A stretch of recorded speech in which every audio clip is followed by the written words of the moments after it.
വേഷമാണ് ഞങ്ങളുടെ അച്ഛന്മാരൊക്കെ വരയ്ക്കാൻ പോണവരെ. ഞങ്ങൾ ടീമിലൊക്കെ ഉള്ളതാണ്. ഞങ്ങള് കോട്ട ഇഷ്ടമാണോ പുലിക്കളിയൊക്കെ കെട്ടാൻ? ഞങ്ങൾ ചെറുപ്പം തൊട്ട് കിട്ടുന്നവരെ. ഹലോ ഹലോ, ഏതുവരെ നമ്മുടെ പുലിപ്പരിപാടികളൊക്കെ? പുലിപ്പരിപാടി ഞങ്ങളിപ്പോ ഇറങ്ങിയിട്ടുള്ളൂ. ഓരോന്ന് ചക്കാമുക്കിനെ കണ്ടു. ഇനിയിപ്പോ അടുത്ത് റൗണ്ട് അടിച്ച് കാണണം. പുലി വേഷങ്ങളൊക്കെ ഇഷ്ടായോ? കൊഴപ്പില്ലേ, ചക്കാമുക്കിന്റെ കൊഴപ്പില്ല. ഇനി ബാക്കിയുള്ളതൊക്കെ കാണണം. പുലി വണ്ടികളൊക്കെ കണ്ടോ? ഒരു ടീമിനെ കണ്ടിട്ടുള്ളൂ ഇപ്പൊ. എന്താണ് നമ്മുടെ ബാക്കിയുള്ള പുലികളെ കാണാൻ ആകാംക്ഷയുണ്ടോ? ഉണ്ട്. നമ്മളൊക്കെ എല്ലാ കൊല്ലം പുലിക്കളി കാണുന്നവരെ. എല്ലാ കൊല്ലം കൃത്യം വരാറുണ്ട്. വരാറുണ്ട്. തൃശ്ശൂർക്കാരല്ലേ? പ്രോപ്പർ തൃശ്ശൂർ തന്നെയാണോ വീട്? അതെ. എന്താ പേര്? രശ്വിൻ. ഹരീഷ്. അഭിഷേക്. അപ്പൊ എല്ലാരും തൃശ്ശൂരുകാരാണ്. എല്ലാ കൊല്ലം പുലിക്കളി കാണാറുണ്ട്. ഞങ്ങള് രണ്ടുപേരും വേഷമാണ്. ഞങ്ങളുടെ അച്ഛന്മാരൊക്കെ വരയ്ക്കാൻ പോണവരെ.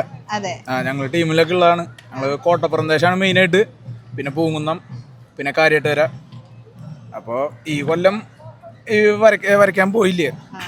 എങ്ങനെയാണ് പുലിക്കളി കിട്ടണേന്റെ ഒരു എക്സ്പീരിയൻസ്? കുഴപ്പമില്ല. ഞങ്ങൾ എൻജോയ് ചെയ്യണവരെ. ഇപ്പൊ ഈ കൊല്ലം ഇറങ്ങിയില്ലെന്ന് മാത്രം. ഈ കൊല്ലം കാണാന്ന് വിചാരിച്ചു. ഇഷ്ടമാണോ പുലിക്കളിയൊക്കെ കെട്ടാൻ?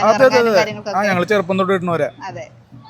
50-51 ആ റേഞ്ചിൽ ഇറങ്ങുള്ളൂ. ഈ കൊല്ലം പിന്നെ വെറൈറ്റി പിടിച്ചെന്ന് പറയുന്നുണ്ട്. കോടയൊക്കെ ഇറങ്ങിണ്ടെന്ന് പറയുന്നുണ്ട്. പുലിക്കോട എന്നൊക്കെ ഉണ്ട്. 50 അടിയുള്ള മീനൊക്കെ ഉണ്ട് ഇത്തവണ. അതൊക്കെ കാണണം. ടാബ്ലോസ് പിന്നെ എല്ലാ കൊല്ലം ഓരോ തീം അനുസരിച്ച് ചേഞ്ച് ആവും. ഒരു എന്താ പറയാ, ഫിക്ഷൻ തീം ഉണ്ടാവും. പിന്നെ ഒരെണ്ണം സോഷ്യൽ മീഡിയ റിലേറ്റഡ് ആയിട്ട് എന്തെങ്കിലും ഉണ്ടാവും. സോഷ്യലി റിലേറ്റഡ് ആയിട്ട് എന്തെങ്കിലുമൊക്കെ ഉണ്ടാവും. അങ്ങനെ 2-3 ടാബിലൊക്കെ ആൾക്കാർക്ക് മെസ്സേജ് കൊടുക്കുന്ന രീതിയിലൊക്കെ ഒരെണ്ണം ഉണ്ടാവും.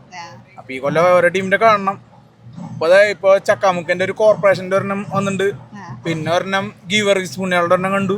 ലഹരിക്കെതിരൊക്കെ എന്തൊക്കെയുണ്ട്? അത് ഓരോ ടീമും ഇറക്കണം നോക്കണം പോയിട്ട്.